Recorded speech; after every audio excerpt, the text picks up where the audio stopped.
sommes sur le circuit des 24 heures du Mans pour un événement qui, après les 24 heures du Mans, est majeur ici, sur la planète de l'automobile, et plus particulièrement le véritable livre d'histoire qui s'ouvre sur le circuit des 24 heures. C'est Le Mans Classique 2012, 6e édition.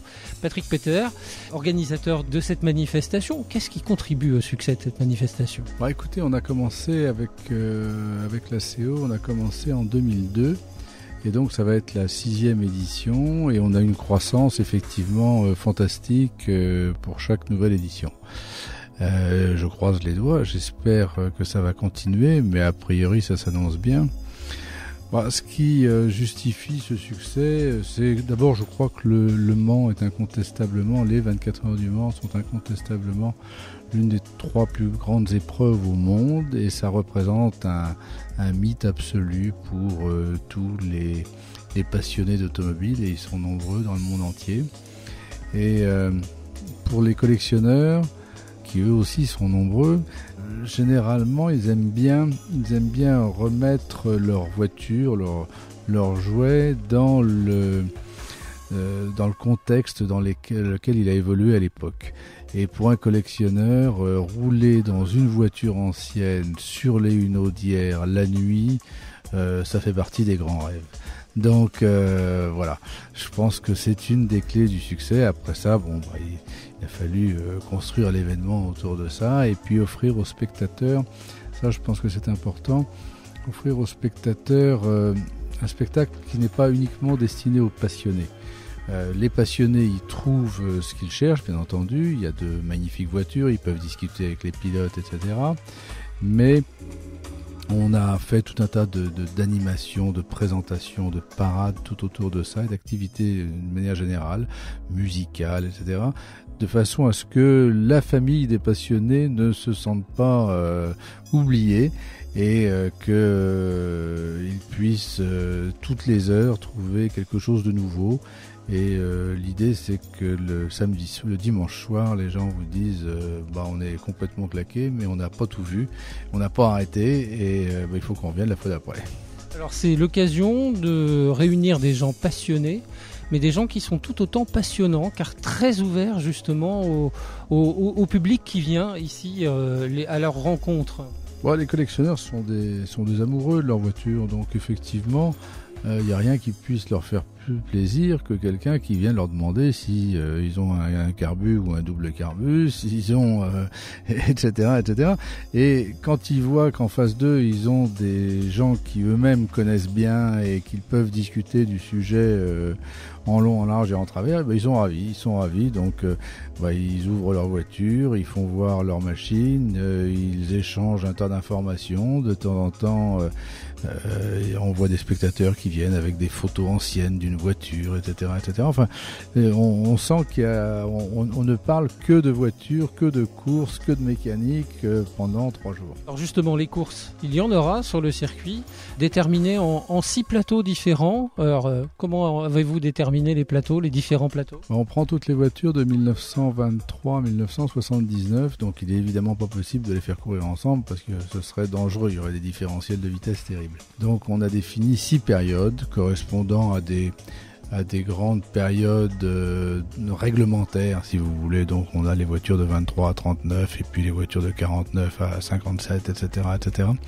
Et généralement ça correspond à des changements qui s'opéraient dans la réglementation à l'époque. Donc on a 6 plateaux comme ça, et chacun de ces 6 plateaux, on va pas non plus faire une course de 24 heures parce qu'on va pas massacrer ces voitures. Donc on fait des courses de 45 minutes et on fait 3 manches de 45 minutes pour chacun de ces 6 plateaux. Donc ça fait 18 courses qui se succèdent sans arrêt sur une période de 24 heures. Donc pour les spectateurs, c'est assez amusant parce que il y aura 18 départs, 18 arrivées, des bagarres, etc. Avec de belles voitures justement en piste, très belles voitures. Oui, il y a des très belles voitures. Alors les modèles sont tous des modèles qui ont fait les 24 heures du Mans. Certaines l'ont fait réellement, d'autres, les modèles identiques l'ont fait, mais on en a quand même beaucoup qui sont des ex-châssis Le Mans, qui viennent du monde entier, donc c'est difficile de vous les citer parce qu'il y a toutes les marques possibles, mais il y a toujours des choses un petit peu exceptionnelles sur une année, etc. Cette année, on va trouver une Omette avec un moteur à turbine. On va trouver cette année, on célèbre les américaines, donc on va trouver Roadster Cobra, Cobra Daytona. On va trouver les GT40. Je peux pas vous les citer toutes. Il y a 478 voitures, donc mais il y a vraiment toutes les marques représentées. Un magnifique plateau, donc, à découvrir sur la piste, à découvrir en dehors de la piste aussi. Il y aura beaucoup de voitures de collection également à découvrir de l'autre côté du circuit, à l'intérieur de ce circuit Bugatti notamment. Également, ce que l'on peut apprécier dans cette manifestation, c'est ces courses, ces pilotes qui, pour certains, nombreux, ont participé aussi aux 24 heures. Ça fait partie aussi de toute cette histoire. Alors je vous dis 478 voitures, ça doit faire à peu près 1000 pilotes, ce qui est un record absolu. Mais là-dessus, il y en a une bonne cinquantaine qui ont participé aux 24 heures, une ou plusieurs fois. Et puis je crois qu'on a 7 vainqueurs cette année. Donc des vrais, des tout bons qui simplement ont envie de revenir ici pour se faire plaisir, sans aucune ambition particulière, simplement de se faire plaisir pendant un week-end et de partager ce plaisir, cette émotion avec les spectateurs. Un week-end ancré avec aussi des anniversaires. Oui, il y a toujours des anniversaires. Et cette année, c'est le 50e anniversaire d'une Ferrari exceptionnelle, qui est la Ferrari GTO. Donc vendredi après-midi, il va y avoir un rassemblement de 23 Ferrari GTO, ce qui est assez exceptionnel puisqu'il y a eu 39 voitures, donc c'est tout à fait fantastique. Elles vont rester quelques heures sur le circuit, mais il faudra en profiter. Ensuite, on a le cinquantenaire de la création de l'Alpine, de l'Alpine A110, et là encore, on va essayer de regarder un peu vers le futur puisqu'il y aura samedi après-midi une parade dans laquelle sera présente non pas la nouvelle Alpine parce que c'est pas encore une voiture définitive, mais en tous les cas le concept car qui préfigure probablement ce que pourrait être une nouvelle Alpine dans un temps assez court.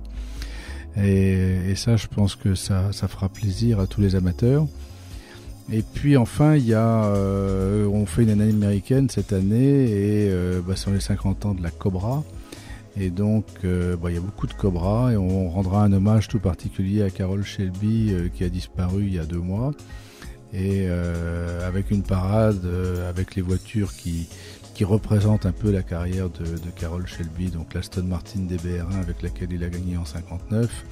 Et puis les Cobra Daytona, GT40, Ford Shelby, etc. Un week-end à ne pas manquer, bien évidemment. Et que dire de plus pour que chacun ait l'envie de venir découvrir. Quand on vient une fois, on est pris, on est mordu, on est obligé de revenir. Je crois qu'on a parlé beaucoup de courses, mais c'est évidemment une course, mais c'est surtout pas qu'une course. Donc il y a une course, mais il y a 8000 voitures de club représentées, ce qui permet de découvrir un peu toute l'histoire de toutes les marques. Il y a une vente aux enchères, somptueuse, faite par Arcurial samedi en début d'après-midi. Il y a un concours d'État, le Mans Heritage, avec des voitures de très grande qualité. Et les spectateurs pourront découvrir ces voitures avec des palmarès fantastiques, toutes des ex-voitures des 24 heures du Mans. Il y a un village marchand dans lequel on trouve tout ce qu'on veut, tout ce qu'on peut imaginer, depuis le bouquin, la petite plaque de calandre, enfin tous les gris-gris pour les collectionneurs. Et puis on a mis à disposition des spectateurs beaucoup de choses. On a mis des bus par exemple anciens pour aller voir les voitures dans les virages, à Mulsanne, à Arnage. On a mis des animations musicales, beaucoup d'animations musicales sur des thèmes des années qui correspondent un peu au plateau. Donc il y aura de la musique des années 50, de la musique des années 60, de la musique des années 70, etc. Et l'idée, c'est que ce soit une grande fête des amoureux de la voiture ancienne et puis d'une certaine nostalgie. Et je pense qu'il y a vraiment de quoi occuper tout le monde pendant tout le week-end. Alors le Mans Classique, c'est tous les 2 ans. C'est le temps nécessaire justement pour réussir à organiser une telle manifestation immense par son ampleur, par tout ce qui alimente justement toute l'animation, toute cette grande animation. Oui, c'est un temps nécessaire. C'est surtout un temps nécessaire pour permettre aux collectionneurs du monde entier de nous sortir des voitures qu'ils ont découvertes, redécouvertes, qu'ils ont refaites, etc. etc. Et on veut que cet événement reste rare et exceptionnel, parce que on a la chance de pouvoir sélectionner le nombre de voitures. On en refuse. Bien entendu, c'est jamais agréable de refuser des voitures, mais ça nous permet en même temps d'être très vigilants sur la qualité des voitures qui sont présentées, etc. Et on veut donc rester tous les 2 ans. Merci beaucoup pour ce rendez-vous à ne surtout pas manquer, Le Mans Classique 2012 sur le circuit des 24 heures du Mans, les 6, 7 et 8 juillet.